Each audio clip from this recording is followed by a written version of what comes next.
kind of sounds like this is an ongoing issue with the prosecutors doing this kind of shit to people. Take a listen. This obviously isn't in Arizona, but this is a problem everywhere, it seems. So this is on the certification that made it possible, both under the federal Constitution and Washington Criminal Rule 2.2, for an arrest warrant rather than a summons to issue. Another question I'd like to point out is Washington law does provide for summons procedures in felony cases, non-seizure type documents. So you would not have made this claim if there had been no actual arrest, even though the arrest warrant or the certification might have been, it's not in the nature of a defamation claim. It is not in the nature of a defamation claim, Mr. Chief Justice. It is in the nature of a false arrest claim, just as the Malley case was. And of course, under the Albright case, there's considerable controversy, at least, over whether you even have a 1983 claim if you are only hailed into court by summons, and certainly Mr. Fletcher's damages would be very different if they existed at all. Next question I'd like to answer Justice O'Connor's question about whether police officers can issue these, can swear in support of arrest warrants, and they certainly can, and I think it is, actually I would differ with Mr. Mailing with regard to whether under Washington law a police officer could obtain an arrest warrant without the interposition of a prosecutor. Under our justice court rules or lower court rules, Washington has a procedure where the prosecutors have begun to file direct in superior court informations, felonies, without going through preliminary hearings in the lower courts.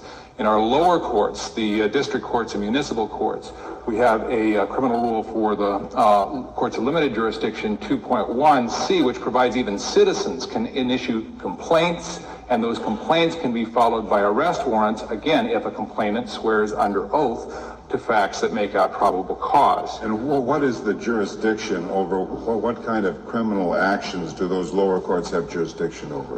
That rule itself, Your Honor, would only deal with misdemeanors. But in felonies, you can also, those same courts have jurisdiction to issue arrest warrants, although I admit it would not be on the complaint only of a citizen or police officer for felonies. And this was a felony involved here? This was a felony, although I would contend there's no constitutional difference. How can that be? I'm just trying to understand the procedure. You mean if, in conjunction with the issuance of the case, the prosecution decides I'd like to arrest Mr. Smith under Washington law, it's a felony, you need a probable cause and a warrant. Couldn't a policeman attest to the fact? The policeman could attest to the fact, Justice Breyer. As I understood the question, it was whether the policeman could do this completely by him or herself. Why not? Because you do, under Washington law, you do have to have either a complaint or an information filed in order to issue an arrest warrant from a Ever?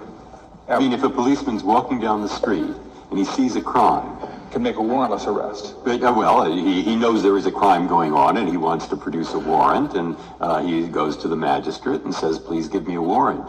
Under our criminal rules, you can't do that? You cannot do that. And our rules, I do believe... Even if there's no case going on, a policeman couldn't just get a warrant for an arrest ordinarily when he knows there's a crime going on in a building? And under Washington procedure, only if there has been an initiation, at least by complaint, in a court. However, that is one, and one thing I would also point out, this certification that Justice Kennedy asked about is a King County local rule, and that it's not a certification, it's a summary, and it is not sworn. It is a different document, but they have the certification of probable cause that is kind of an omnibus document that kind of takes care of all these problems at once, that the actual rule does not require. In that instance, is there an underlying sworn affidavit from the police officer? Does somebody swear to something? There has to be a sworn statement by somebody under our criminal rules, just as there does have to be under the Fourth Amendment of the Constitution. So somebody has to swear. It does not have to be a prosecutor, and indeed there's no rule. This certification process is something I think, as Mr. Mailing